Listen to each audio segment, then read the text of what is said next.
Okey-doke. Good afternoon, morning, or evening, whatever the time of day is that you're listening. You are now listening to the podcast that is Life After Work with Alsham Community Media and pushed out by good Rod Maxwell on the Radio Alty show, The Late Late Lunch. With me today are the usual peoples, Mr. Phil Harrison, former insurance guy who's now retired and uses his spare time very appropriately by doing triathlons and running and making us all feel very sick that he's so fit. Second on the list is Mr. Ash. Ash was a former dentist. He had to retire due to a health issue, but looking at him, you wouldn't know there was any health issues because he is a dapper kind of. Thank you. And there is, of course, the legend that is Mr. Rodney Maxwell, DJ of Radio Alty on the Late Late Lunch show, which if you don't listen to, you really should because it's amazing.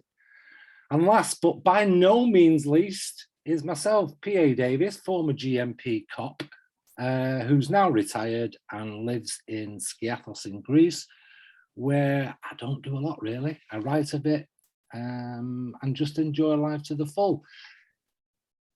Taking that point of life to the full, gentlemen, today's topic is going to be about death, more to the point, the fear of death. You know, with the pandemic that's been going on, and for want of a better phrase, people have been dropping like flies with the COVID thing. Has it made you kind of take stock of your own life? Has it made you want to put your own house in order? Because we all think we're not going to catch COVID and we're not going to die and we're immortal and we're going to live forever. The fact of the matter is, there's nothing more certain than death and taxes, So also, sort of hinged onto the back of that, I want to discuss euthanasia and whether we think it's a good thing or a bad thing. There are many, many examples of why it's good, many examples of why it's bad. And sort of link it into the American slant on it, which is assisted dying or assisted death, where they will help a patient that's terminally ill, pass away comfortably, if you like. So I want to kind of bring it to Rod first off. And the reason I want to bring it to Rod is because obviously 5 years ago, Rod had a brain tumor. Thankfully, he's pulled through that. But at the time, you find out you've got a brain tumor, you've seriously got to be thinking, hey up, I've got to put my house in order. This could be me. What were your thoughts on that, Rod, at the time? I the two very vivid memories from the time. I remember lying in the MRI machine, and I think they had Radio 2 playing on the earphones, and I was thinking, this isn't good. You don't lie in one of these machines, and they're looking for something, and this could be really, really quite terminal. And suddenly you get this. There was a bit of a fear, and then I remember. I think it was the day or a day or two before I went in for my surgery, and we had to go through. I had to do my will, and I had, you have to have a will, don't you, when you buy a house for the mortgage, etc. But that's a very impersonal will. It's very high level. This was, I had to go into some detail about things. I had to actually talk to Helen about my arrangements for a funeral. And it suddenly it dawned on me, guys, that this could be the end, I had to say, I think I was probably so gripped in everything else that was going on, I didn't really go into it in any depth. I don't know how scared I really was, if I'm honest, but I was 46, and suddenly you realize, actually, I've never had to discuss this. I've never discussed my funeral. I've never discussed, things that I would like people to do after I die. You never do that, do you? You sort of put it off. And in some ways, actually, it's I think I reflect back and think, actually, it's quite good to do that. It's quite good to have the clear-headed view of how you want things to be done. Down to your funeral. For example, and I've always taken the view that funerals should be happy occasions because you're reflecting back on somebody's life. So you want to think about that. There might be people you want there, you might be people you don't want there, but you might be things you want to have done. Songs sung, but I feel that we don't actually talk about those things. We don't really plan them, and then suddenly I was faced with, as I say, lying in a hospital bed, and my wife having to go through and saying, right, what would your arrangements be for your funeral? What songs do you want sung? And apart from Bon Jovi, as I was leaving the I went through tracks that I would want to be played in the church and all this type of thing, Surely you didn't want Living on a Prayer, Rod. I was Blaze of Glory, actually. I was thinking of, but I think it makes you. We put these things off, don't we? And you think you're gonna live forever, you're not. And there's certain times in your life when you get faced with it. I remember, having to do stuff when we got our first mortgage. You have to do things there. You have to have a will. I remember going to funerals back in the 80s, 90s with family members who were killed in the Troubles, and it's a strange feeling, but it's not still as personal. I remember actually when my dad died only 4 years ago, and I was really emotional about it, right? And I couldn't I struggled with it, and you sort of think it's partly because we never properly discuss it, and they are emotional times, and I've on the point about euthanasia, I sort of think, well, the thing I don't want to be is a burden. So the biggest issue I had when I was in hospital was I didn't want to be left a cripple, or to not be able to look after myself and to be a burden to people. But we don't have these discussions. You see this, yeah. I take your point on all that. It is something we never do. We discuss everything else in life, don't we? Everything else: money, jobs, cars, friends, sex. Even we discuss it all, and by the time you get to your 30s, you kind of know not everything, but you've got the basis for moving forward in life. I mean, you've gone out your daft 20s, you're in your 30s, and then suddenly you're you're like 50, 60, 70, and we do seem to put off this inevitable thing that's going to happen to us. And I mean, Phil, Ash, I don't know what your views are on that. Well, I think I said before that, and I think we've harked back to one of the early episodes where I think it's a function of the time of our life, where, as you say, Paul, you've been through your daft 20s, then your developmental 30s, 40s, you're achieving something in life, maybe, who knows, that's a separate discussion. But by the time you're into your 50s, your horizon does start to take in the fact that, yeah, I'm not going to be here forever. And I suppose it involves so many thoughts, if that's the start point.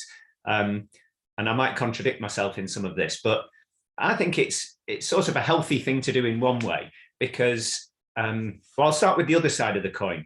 As I'm not a person of faith, so I think that conditions your view of it massively.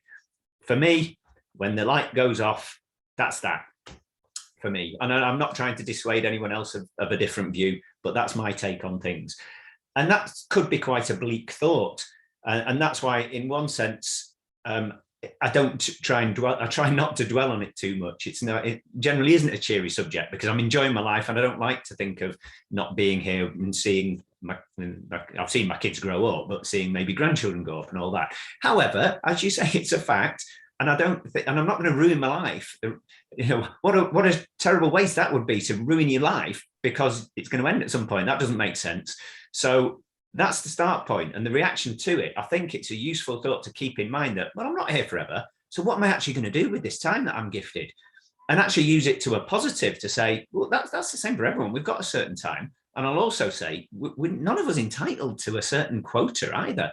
I've seen some tragedies where with early deaths. So me dying in my 80s, let's say, it's not going to be a tragedy. So it purely depends what you've done with those 80, 70, 60, who knows, 55 years. Not entitled to anything. You've just got to make the most of what you've got. So, as I say, it's not turning a negative to a positive. It's just a fact of life that now conditions my view of, as Red said, was it? And better get busy dying or get busy living. There's your choice. So, what are you going to do? And I'm determined to. I mean, I agree. I mean, as a dentist, I have almost like a microcosm of that, because I saw so many people. I have so many patients on my list. So each of those patients, they would have had a mom, a dad, sister. So I got to know about so many people as well. And I think the biggest thing was, I think Rod alluded to it a little bit, was the fact that death isn't the worst thing. It's when sometimes a patient would come in and they say, oh, somebody's died. I went, oh, I'm so sorry. He goes, oh no, don't be. It was a mercy, because they've been really suffering, they've been awful and all that. And it ended up, she said, it was the best thing for them, because they hadn't had needed to suffer anymore. And I always thought that was a bit. I went, what, really? He goes, no, don't get me wrong. Obviously, I'm going to miss them. I do miss them, but death isn't the actual worst thing. Sometimes it's the fear of death. It's the death that's. I mean, like you were saying there, just now, you just said that at this point, it's the fear of death which is actually overriding and can cloud your life and make you not do things and live your life to the full. And it's important that we accept it. It's not the worst thing, and that slightly dovetails into what Paul said about euthanasia, because if that is the case, whereby suffering is in fact the worst thing, not the dying, then where does that leave us? What steps can we take? What steps are morally and ethically okay to take this further? And I suppose that's another discussion, isn't it? Well, you see, my slants on that, and I actually, first of all, I'd like to say that I fully agree with Phil, what he said. Now, we've been through all those ages. Now is the time. You're not thinking, or we shouldn't be thinking. I'm certainly not thinking, do you know what, I might have 20 years left on this. Like, oh my God, I've only got 20, and now I've got 19 years. And now I'm not thinking that. I'm thinking, do you know what? Yes, maybe I haven't got long left, but I'm bloody going to enjoy myself while I am here and do things that I need to do. But just going back to something you said, Rod, earlier, which I don't see. This is the euthanasia bit that I'm on the fence with it at the moment. What you said, Rod, about euthanasia, and you didn't want to be a burden if you were a cripple, blah blah. But I wouldn't agree with that kind of euthanasia, because you would have been on. All right, you might have been in a wheelchair, but you would have been on sound mind. You would have been able to still give the love. People would have been able to love you. I'm for the euthanasia bit, where we said not long ago, where people are in absolute agony because they're terminally ill. Perhaps as a result of that, they've lost their mind, and they don't. And as hard as it can be to say goodbye to a loved one as close as your mum, your dad, your partner, whoever, if they're in a position where they are basically living on a machine and don't know anything, I'll put my hands up and say, I think it's if a dog was to go through that, you would have the dog put down. Now, I don't like this. That sounds very, very blunt and ended. But the thing is, I don't get why doctors and governments and everybody allow people to suffer, and in some cases, suffer for many months and perhaps a few years. And it's not fair. The humility's gone. The self-respect is, if they knew about it, the self-respect has gone. And I would turn back the clock and go, hang on a minute. If my dad or my mum knew before this happened, they got this terminal illness and lost their mind, if they knew we were going to keep them alive and let them go through this, they'd have had a fit. They would have had a fit. So I think on that score, the assisted death that they've got in the USA, I really think we should look a bit further at euthanasia in the UK, but with specific rules and regulations. So if someone's fed up that they're going to be a burden, I'm sorry, Rod, I know how you were feeling. I totally empathise with how you're feeling. But if you're going to be of sound mind, but just not have your legs or whatever, no, I'm sorry, you adapt to it. But if you were, as a result of your brain surgery, a vegetable that was wetting himself and of no use, absolutely. So it's those sort of things that I don't know what you guys think about. Well, I think, to an extent, you can mitigate that now. I think that can stand corrected. You can do living wills, can't you? Whereby you can write down your expectations for your future. That God forbid anything ever happen. If there's a life support machine, this is what would happen. This is when you would turn it off, and this, that, and the other. So, but see, in terms of suffering comes in many guises. This is the problem with it now. I'll give you the other side of it now.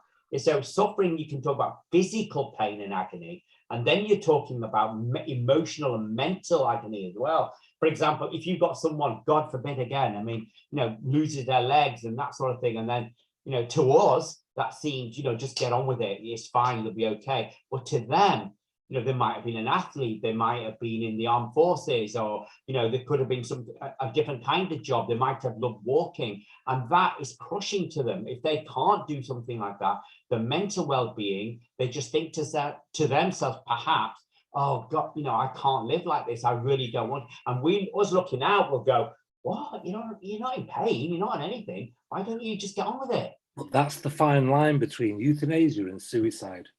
Well, that's the very fine line. I was going to say this is, I presume, I don't know all the technicalities, and I'm not sure about the US situation, but it's building on what Ash was saying there. I think to specify, we must be talking about a situation where the person is not in control of their own life and actions.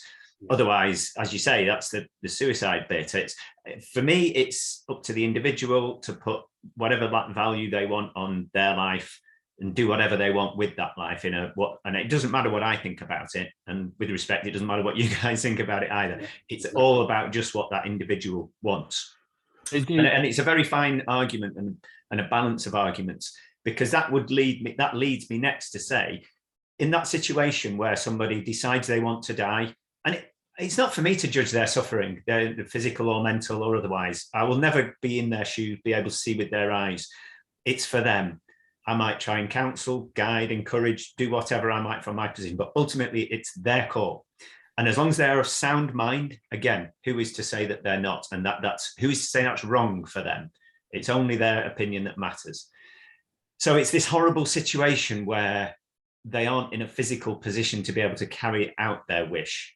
And that's the horribly difficult situation. And that's where the living will situation comes in. I think that's hugely important. We often overlook that as an expression of a person's view and opinion in that situation while they're still able to make it. Danger is, of course, I'll highlight immediately, what if that opinion changes? It might be they've made a decision beforehand. Now they find themselves in a situation, they've changed their mind. And how awful is that? It's terribly difficult, this one. But that's where it leads me. I put the value most on the individual's freedom to choose. And who are we to say, and if their decision is, I'm suffering, I want you to let me die, assist me to die, I would want to respect that. I'll just say quickly before I pass it back, the thing that does concern me, why it's a fine balance, and it's picking up what you said, Rod, and I know this is the objection, it's a valid one, that if society goes down this route of allowing it, does that increase pressure on people who are physically disabled, mentally disabled? I don't know all the different scenarios. And are they made to feel as though that's what they should be doing? They are a burden to either themselves, their families, the society. And I'd hate to think that. And that's what holds me back from being unequivocal about this, that I'd hate it to contribute to that sort of feeling in those people that are under pressure to have my own life ended when it's not really what they want. They can, I'm sure, if an individual is of a mind that says, I'm disabled in any way, shape or form, but I can still live an absolutely full life and I want to, absolutely, yeah. And there should be no pressure on them to feel any otherwise.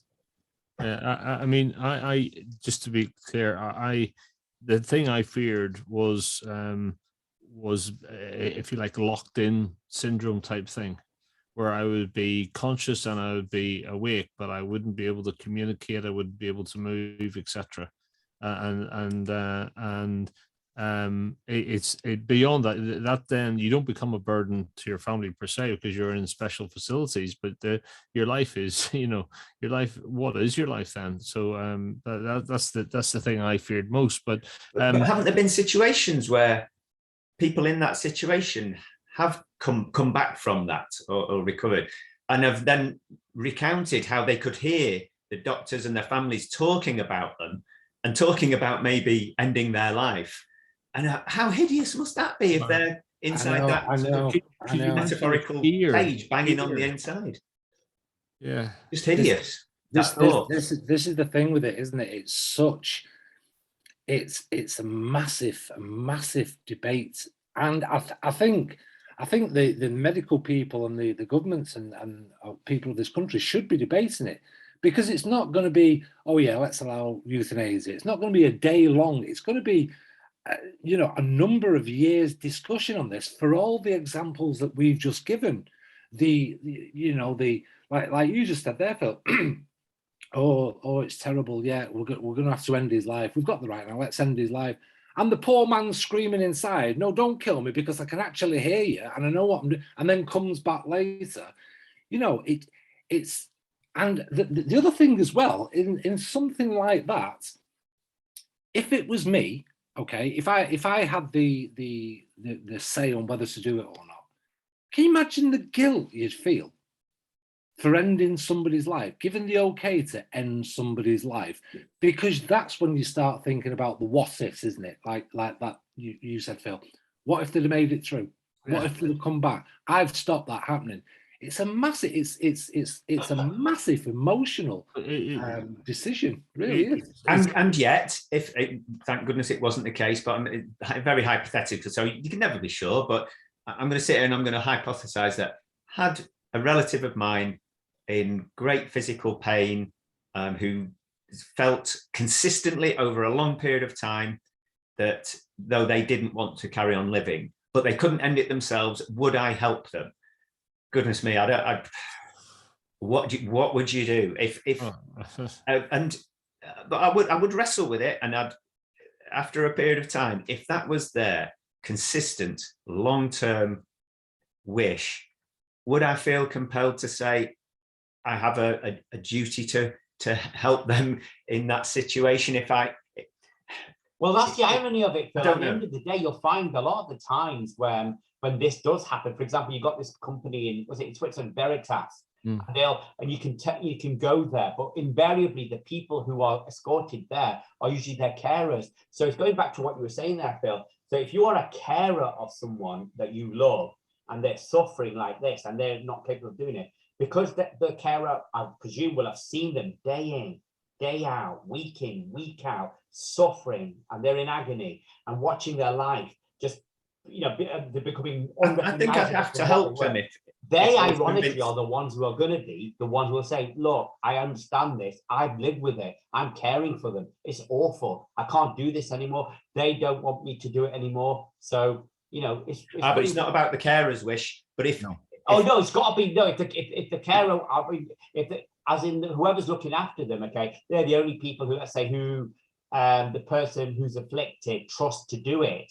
then you'll find that they will say, right. But I probably would feel a duty to help them effect their wish if I fully believed it was absolutely under no pressure, couldn't talk them out of it, ultimately could see if they explained that their suffering was too much and they wanted to do it, then would it not be cruel not to assist them after a certain point? But would you see, when it's a one-on-one, so if there was only you and this relative, there's only you and the relative that can discuss it. But when you've got siblings, when you've got a wife or a husband, when you've got partners, do you not need to run it by them and have their back? Because you can't do it because if anyone absolutely. I think the more people involved the checks and balances. So the issue for the person who might want this to happen to them, the thing they've got to consider is the legacy for the people who are involved in assisting them in dying, and how do you protect that person? Because and this is where maybe Veritas actually does have a role. I haven't been particularly keen on it, but maybe it has a role where you've got to be thinking about the person and protecting the person who's going to help you, with your assisted death. And there's the legal implications about how do you prove that they didn't do it willingly for any other motive. There's the dealing of the family, why the family might turn around and say, why did you do this? Why did you not consult us? And then you open up all sorts of Pandora's boxes around, people using that as an avenue to, I don't know, inherit or whatever. So I think it's clear that there's the moral and there's the legal implications of this thing, and maybe that's why you do need an organization like Veritas that goes through a process that's got governance associated with it, where there's checks done and etc. But I actually think there is another part of this, which is I think we still live in a society where people would see suicide sometimes as an easy way out. I might see assisted dying as unnecessary, and somebody just taking not an easy way out. But I don't think that we as a society are mature enough to deal with this as a conversation or integrated into the way that we live our lives. Well, I think this is right, because I mean the religious argument would come into that as well, wouldn't it? Because if you got I think virtually all religions frown upon a suicide, don't they? And the whole point of it is that it's as God wills it. Is their view, is the fact that if you will go when it's ready for you to go, God has willed it that way, and that's what you're meant to do. You're meant to when it's. I'm not agreeing with it, by the way. I'm not saying. I'm just giving you the other side of it. So you'll get the religious section who will be. They'll just see it as very black and white. They'll go no. No, absolutely. This is where faith beliefs condition your view of death and that whole process as well. And you're absolutely right, Ash, to bring that in. That's the view of it, isn't it? That it's a sin to. But yeah. I prefer to put a position where I prefer to believe that man created God rather than God created man. So as I think it was Heidegger who said that, or someone like that, beginning with H anyway. And so I think that view carries over into this. That no, it's for the person to the person has the right, in my view, to control it, and they're the one making the decisions. But pull us back a little bit from this thing is that I do think having some time to think about how the last period of your life you want to lead it, whatever that period may be, is as important as thinking about when you're coming out of college and thinking about what's the first period of my professional career going to be like. It needs a plan. It's a bit like you need a retirement plan, but you actually need an end of life plan, and that's not about the last mile of it. It's not about assisted dying or anything. It's basically about, right, I've done this. What more do I want to achieve before I don't want any regrets. And although I sort of get that because it's where we came into this debate, wasn't it? That we enter a time of life when it suddenly looms on the horizon. But equally then, as we said, Paul, I don't want to think of it in those terms. I'm not on a countdown. I'm not on the last stage. I'm on another stage. And there might be many more stages to come. Yeah. I'm just going through each, dealing with... Well, lifespan is so long now as well. I mean, I'm 55, okay? And, we've got, people living 85, 90, 95. We've got a lot yet. We've still got a lot of life yet, theoretically. Absolutely. If everything goes well. Yeah, if you look at it in those terms, longevity is getting the age is getting a lot older now. But having said that, it is something that we shy away from, isn't it? This preparing your end of life, because you never know. You just never know. You might get hit by a bus tomorrow and die. You might live. Yeah, I'm with you in terms of considering it, putting your house in order, sort of thing. Yeah. But once you've done that, I don't think it should condition. Sorry, I'm not talking what I won't tell people what they should think. For me, I don't want it to condition my mindset. That's what I meant before when I said I'll push it out of mind. Then I don't want to be it to be conditioning how I'm living my life. I just want to make sure I'm enjoying myself. Right. That was going to be my next question, Phil. Very poignant that you bring that up. So here's my next question, because this is why I don't do an end of life plan. I joke about it, say I want a glass coffin and people to dance all over me and use me as a coaster. But here's the thing. If you were to actually write down and legally prepare your end of life plan, would that then set you thinking about your end of life for the rest of your life? If you get where I'm coming from, would that then take the right? I'm 50. What am I? 56, 57. I'm 50 something, but I'm looking at living and doing lots of things. If I was to make an end of life plan, would that automatically in my subconscious start me counting down to that end of life plan? I don't know. But for me, that's why it puts me off doing it, because I think that's the ultimate thing in my life, isn't it? That's what's going to happen to me. So to arrange it and get it out of the way, it's like, to me, I've set my own stopwatch. You mean it's almost like an admission? Yeah, and that's why I won't do it, because it's like, yeah, we are all going to die. There's no two ways about it. I guess I'd reassure you that I think it's a good thing. I'm a very practical person, so I think it's a good thing to do from that very practical point of view. And I would say for me, I don't think it would set. For me, it would be there, put in that box. Sorry for the pun or the other connotations of that, but I'd then put it in a box and put it away and say, right, that's sorted for whenever. And I come back to that point. It might be in 6 months' time, 6 years' time. While I'm still enjoying myself, I'll say now, I hope it's not for 60 years' time. Who knows the benefits of medical technology we'll be enjoying. But to hark back to another point we've made, I fear more just the loss of, I can really enjoy life at the moment. And what I fear more is that loss of quality of life, whether it's a gradual decline to a point where I can't enjoy the things, or a sudden catastrophic event where your quality of life has been vastly reduced, such as a stroke or something like that.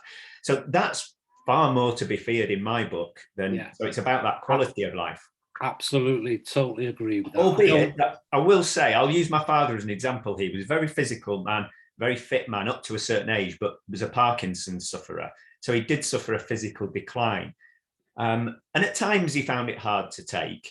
But the point I'm making now is that actually, even though certain things went, he was still able to get some, what we believe, myself and my brother, with massive enjoyment out of his restricted, in various facets, but restricted lifestyle.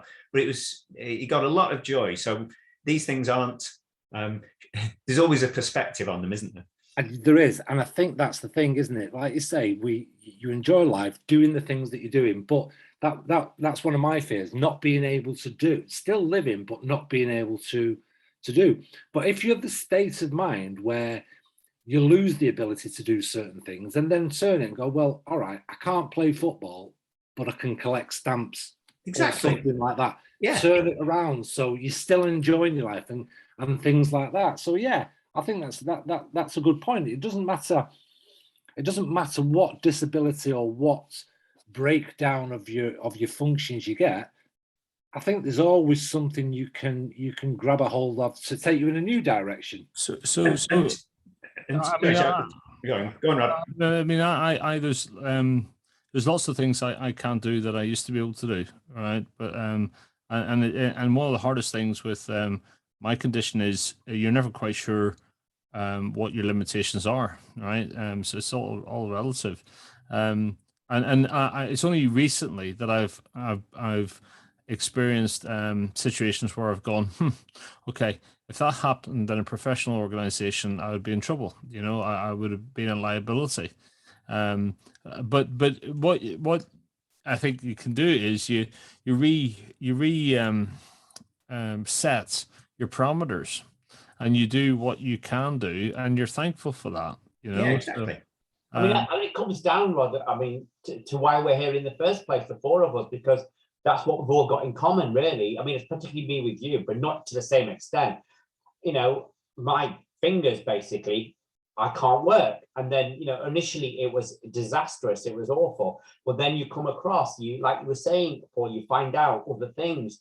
You find out other loves, other enjoyments, and then you realize that you think, you know, there's more to life than your job was, and it can potentially open up windows. I can't really run now anymore because of my arthritis of my right knee as well, but I can still go to the gym virtually every day, and I walk and that sort of thing. You approach things in a different way, and again, you meet different people, and you start doing different exercises and different routines, and again, it's never a closed path, is it? It always, there are always tributaries coming off it all the time, and you don't know where they're going to take you, do you? Yeah, there are. You're absolutely spot on, Ash. There are, and you know, I give the example, the good example of Rod himself. You know, is you know, high flying business person up and down the country, management consultant. Suddenly, all that's gone. Yeah, now, this is where people like yourself, Rod. You know, I'm not blowing smoke up your ass because you're here. It's an actual fact. The fact that that could have gone a totally different way. When you got that and you had to leave work, we may not have been talking together now. You might have been ex Rod Maxwell, or God bless him, do you remember him? And you might have been gone. What I find quite commendable is that it's hit you hard, but you've taken it over time on the chin and thought, you know what I can do is I can become a DJ, set up a little radio station, do this, do that. And you've adapted, and that's exactly what you're saying, Ash, and what Phil was saying earlier. You lose the ability for a particular point of life, but there's loads of opportunity to do something else, isn't there? Absolutely. Really? I mean, the chats me and Rod used to have. I mean, when I was still a dentist, I don't know if Rod's going to recall, but I did deliberately increase my appointment times with him to at least double them, because we'd end up chatting about everything, and his insights into everything was really good. And the reason we're all here now is because you've instigated it, Rod, in the first place. Exactly. Yeah, well, so it's interesting because you're right. I think somebody said you shouldn't see this as the final chapter. No. Right. You don't know how many chapters. And actually, I think the nice thing about society these days, as much as can be a challenging society and a hateful society and whatever else there's opportunity, you know, and you know, like you, Paul, you know, you become a poet, you become a book writer, you could do these things, you know, you an author, sorry, but you can do these sort of things. You can go and play the horn and become the horn blower in your mid 50s, you know, and you know, stuff like that. So we've got a lot more possibly opportunity for this stage of our lives than maybe our parents did, you know? I think you're absolutely right. Again, absolutely right. I mean, I know, but I don't know now, a couple of years ago, I knew some elderly people who got into the late 60s, sort of early 70s, and they had a choice. They could do like my grandma and granddad did and just like wait for death. But they did what they would do and joined ballroom dancing classes, you know, and they were as fit as fiddles. And the mindset was unbelievable of these people. And I truly believe that if you keep that, and you know, it's been said before, and many people say it again, if you keep that mind active and change your direction, you get too old for a certain role in life. Now you can either think, all right, well, I might as well just sit and watch TV. Or you can think, okay, I can't do that, but you know what I'm going to do? I'm going to try this angle. Like those two people that know ballroom dancing, and they love it, you know, way to keep fit. And if you keep fit and keep your mind active, that's the main thing, because I think the biggest killer in the UK at the moment, Alzheimer's. I think that's the biggest killer at the minute, isn't it? In females as well, I should say. The biggest death causer in females is Alzheimer's disease. You know, there's got to be something said for keeping that mind active. It's a muscle. don't use it, it's going to lose its use, isn't it? So yeah, I totally agree with what everyone said. There are loads of avenues in today's society. It wasn't always there, was it? In certainly my mum and dad's day and my grandma's day. No, exactly. And in order to make the most of those opportunities, I actually think talking about death, or at least accepting and acknowledging it's there, you know, I won't say looming quite, but it's there ultimately. The healthy thing about that is, I don't know if it's a strange analogy, but like kids, when they go to their a friend's house and who's got a trampoline, oh, they want to go on the trampoline and you can't get them off the trampoline. It's fantastic. You get them one, and because it's there every day, and if they want, they can go on the trampoline tomorrow. It's fine. What do? They don't end up quite quickly not playing on the trampoline. But I bet you've said, right, we'll take it away in 2 days' time. I bet they're on it. That's same thing with your jacuzzi maybe in your back garden. My point is that idea of this ain't going to be forever. I've only got a limited time to do this. I think it can help focus you on enjoying the time you've got, the things you want to do. You don't blasé about your time. You're not taking it for granted. You do things, or not if you don't want to. But I find it helps focus that right, I've only got so long here. What am I going to do with it? And it's not necessarily about bringing meaning to it, but it's just recognizing that the finite nature of it, and therefore getting the most out of it whilst it does last. Again, you're totally right. We have, as a human race, got this very blasé attitude about death, haven't we? It's like, almost, it's never going to happen to me, or I've got years, or, you know, I'm not thinking about it because I've got things to do. So yeah, you have to sort of focus on the fact that I'm in the final stages of if you're taking it on longevity, I'm in the final stages of, you know, I've done my school, I've done my kid bit, I've done my schooling, I've done my careers. I'm now in that sort of, not wind down, but where I need to change direction. And like I said earlier, it's like I retired and I think, now it's time. You know what? I've done all my schooling. I've done all my career. I'm going to start enjoying myself now. And I'm going to focus my life on living my life. And because you never know how long you've got left. You don't know.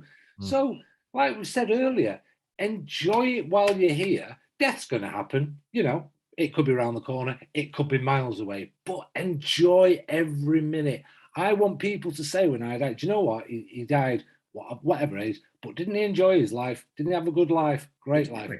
And that's where actually doing what I might call a constructive will can be actually quite give you a bit of peace of mind, you know, because with that you can think about how you want to support charities, you know, what sort of legacy you might leave. And you don't have to be rolling a millionaire. You could leave 500 quid to charity and it makes a big difference to them, you know.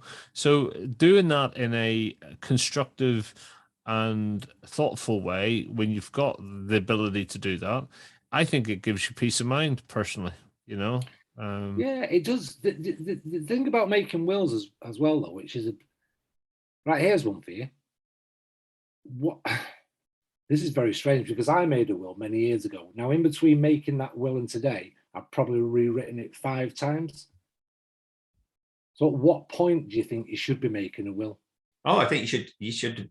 Here's someone who hasn't made a will yet ever in his life, but he said, don't do as I say. Sorry, he said, do as I say, don't do as I do, because I'm going to argue for the value of, you should have one from quite an early age, and it should be revisited as things change. It's an essential thing to do, which does remind me, I have taken steps that one will be done soon. Yes, it needs to be done because you don't want it all going into, although you're married, aren't you? So it'll all go to your good lady. But you know, it's still a very beneficial thing to do. Well, yeah. do one if only so you can plan your own wake. Well, see, I have a view here. It follows from what I said earlier, that when the lights go out for me, the lights are out for me. This idea that I'll be watching from above or below, which doesn't compute with me. So my view, if I wrote my written will, it'd be sitting down with my children to say, what do you want to do? I honestly don't give a flying hoot. What? Because I ain't there and I ain't watching. And it's seriously, get real. Do you know what, Philip? I'll tell you something, Philip. When, God forbid, but when you do pass away, you'll be looking down going, why is no one doing anything for me? Why they're just going about the day? Well, if I am, I will know why, because it was of my doing, won't I? So, but You never know. We might be sitting alongside him doing this in like sort of some Can you virtual, imagine? oh God, spiritual way. Can you imagine that? In God's Oh, living he was room. the last to go of us. Oh, oh well, hell does exist. it's much nicer up here, by the way. And there's none of this bloody Zoom. You see what my thoughts on what happens when you die is this. Now, the brain is an extremely powerful muscle that we have. It's very, very powerful. I don't believe that when you die, that's the end of it. That's your brain. And I'm not trying to dissuade you from that view. No. I know, but what I'm thinking, I mean, this is not the heaven and hell speech that I'm giving here. This is just my thoughts. I think because your brain has stored so much over the years, even though they class you as brain dead and that's it, I truly believe that deep in the nucleus of that brain, there's still something going on, and it will remember. So if you've died in a, let's say, a violent way or a tragic way, that will be stored in your brain. So when you die, that will still be present, and it'll be like a hell. If you've died in a good way and you've got good memories, that's in the nucleus there, and I think that's what people conceive as heaven. But I think that the brain still, I think you're going to a big dreamscape, and if you get a calculator, 1 and 1 equals 2. Take the batteries out, throw the batteries away, put more batteries in. It's still 1 and 1 is 2. It still works even though you're taking the batteries out. You take the battery away from your brain, the blood and the heartbeat. It's still, I think it's still retaining. What happens when you get cremated, when there's no physical entity? Oh, why don't you just throw the low baller in there? Bloody hell. And I'll tell you something, well, Ash Sharma, there's no bugger burning me when I die. No sirree, Bob. I'm not being calculator will still be running, will it? I'm not having anyone set fire to me. For me, I watched a Bobby Robson documentary. If you've seen it, I think it's on Amazon. Other channels are available. It was a great documentary, but within it, it had this bit. I think it was actually Jose Mourinho talking about Bobby Robson and saying how he missed him. But in his view, the guy didn't die because he lives on in those who remember him. And that's pretty much sums up my view. That I don't share your view about that nucleus, Paul, but that's fine. We each have our own interpretations of what happens, and none of us know. But that's the way I like to think of it, that even though I won't be thinking anything anymore, there'll be still people, and as long as there's other people who know me, or knew me, obviously looking at it from that point in time, whether it's my children, friends who are still alive, then that's how I would live on. It's not eternity, because ultimately they'll die. But while people who know me or knew me live on, then so would I. Talk about living on. Can I just ask you guys then? I mean, if you ever got to the point whereby medicine went to such an extent whereby you could easily live, let's say, for 3 centuries, 4 centuries, or you could actually download your consciousness, science fiction now, into some kind of artificial body or something like that, so you are still alive, so you could live on, basically, is what I'm saying, for a very, very, very long time, probably, like Methuselah, thousands of years. Highlander, it's Highlander, isn't it? Would you want that, do you think? I mean, would that be interest of you to you? Yeah, it would, because you know what? It's going to take that long for me to sell a bloody book.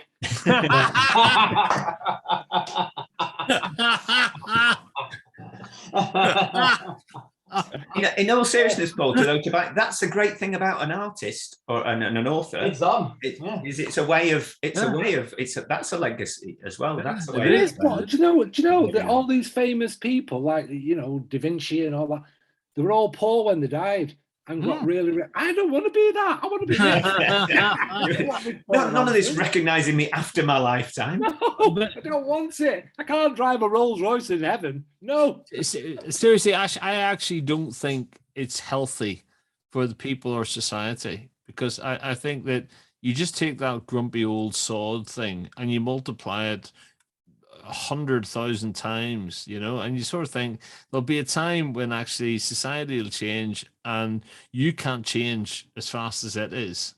But do you think we'd look after the world more then if we're smug in the knowledge, knowing that, it's our kids' problems, but if we were allowed a lot longer, then we've got the legacy of our own decisions then as well, haven't we? I don't think it would change our view, because surely the idea of what you're passing on to your children in terms of surely that should be motivation enough. But it isn't though, is it? For a lot of people, I hope it is. I think that's obviously what we discussed a couple of weeks ago, that sort of growing consciousness of what we are actually doing and once that realization comes, I hope there's incentive enough there. But it's a good point you make, and it is that idea. Who wants to live forever? No, I don't think I would. I think there comes a point, and maybe it's a good thing, therefore, that we are finite, that we are born to die. I think it's sorry, I always talk in films. Blade Runner. I think it's a tragedy if all those on one level, that all those experiences, tears in rain, that get lost for somebody who knows they're going to die, but that's from a point of view of somebody who isn't ready. And I think I alluded to it earlier. I think in dying young can be a tragedy in some ways, but I think if you've had a good crack at it, put it that way, if you've had a good innings, as they say, where you've had the opportunity to make the most of it in your own terms, then would you not that's enough. If you could live forever, would you not find that you would get really bored and really frustrated? That's it. Maybe ultimately you'd be so driven mad by it all, or so exhausted by it all, or so bored by it all. Yeah. Maybe ultimately in that situation, everybody would end up killing. I mean, if you base it on frustration alone, I should have died years ago. Because honestly, I see some of the youngsters today, and I'm thinking, oh my good God, how's that working? But yeah, I think if you could live, you had the choice to be finite in your living. I think you would get bored. Life would become, and this is what I don't want life to be for me. I don't know about you guys. I don't want it to be samey. Now, if you could live forever, it would be samey, wouldn't it? Oh, they're doing this again. I'm doing that. I don't think there'd be any variety, because you use it all up. But I think for me, the other side of it would be just to be able to see how it turns out. I mean, I just love to know how things are going to pan out. How are we going to get into space? What's going to happen to technology? What's going to happen to society as well? Because if you look at what's happened in the last 200 years, I mean, it's amazing. Can you imagine being able? It's that Woody Allen film, isn't it? What's it, Zelig? He keeps turning up in pivotal moments in history, and it'd be just so great to just. Can you imagine living through the Industrial Revolution, then the motor car, then a plane, and I just think it would be. I think personally it would be absolutely fantastic. But you're right there, Paul. I haven't seen the other side of it. Would I get bored first? I don't know. I think to be honest with you, I think we've lived in a generation where we've seen a lot, haven't we? We've seen a lot. I mean, we from the first man on the moon in 1969, advances in medicine, advances in the way cars are, the way everything's, technology and IT. We've seen a massive difference between, let's say, from the stagnant 50s, if you like. It all kind of took off in the 60s, and it's just gone rocketing ahead. And we have seen some amazing well, things. just imagine that wonder that you've got for decades. Can you imagine that in centuries then? Can you imagine what you would say to yourself? You've gone through 150, 200 years, all the way from, I don't know, it depends how many years you think we're going to live. With 3 centuries, look at what happened then. All the way, War of Independence, and all these, the First and Second World Wars, and you look at the tech that's happened in the meantime, like you said, the medical breakthroughs that we've had, and wouldn't it be amazing to have lived through them? It would. Yeah. No, you make a good point. I think personally, I think the fear of death, or this fear, was actually used as a control mechanism down through the times. Yeah. And I think it's unbelievable that culturally it still resides in how we live our lives. And it was only, a God-fearing nation was a nation that could be controlled, right?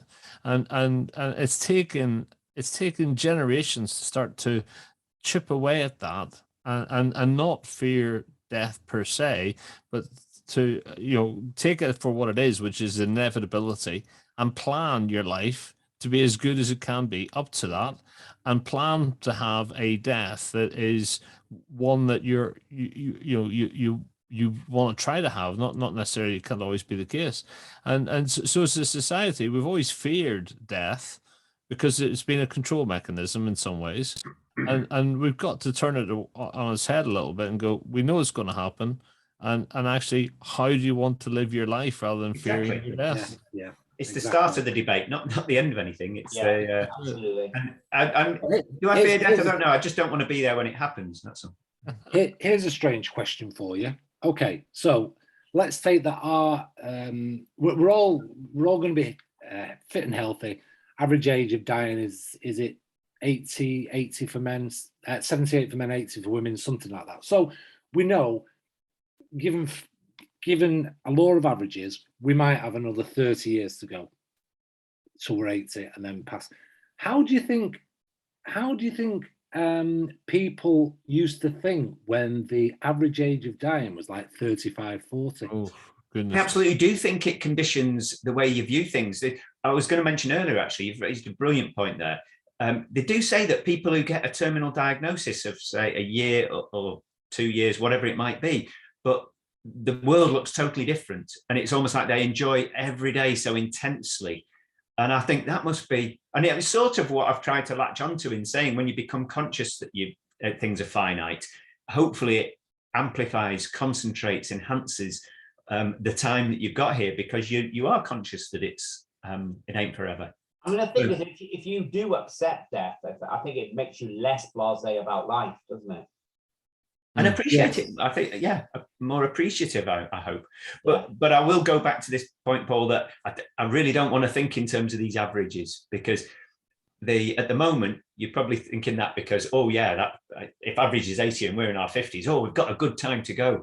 But the flip side of that coin is, if I do make it to the other side of 80, am I then thinking, oh, flipping heck, I'm on the wrong side of the averages here? But I want to be thinking the same as I am now, that what is there to enjoy? What can I? Yes, but the point I was making is, you're at 50 now. I'm thinking, oh right, what can I do next? And not thinking about the death.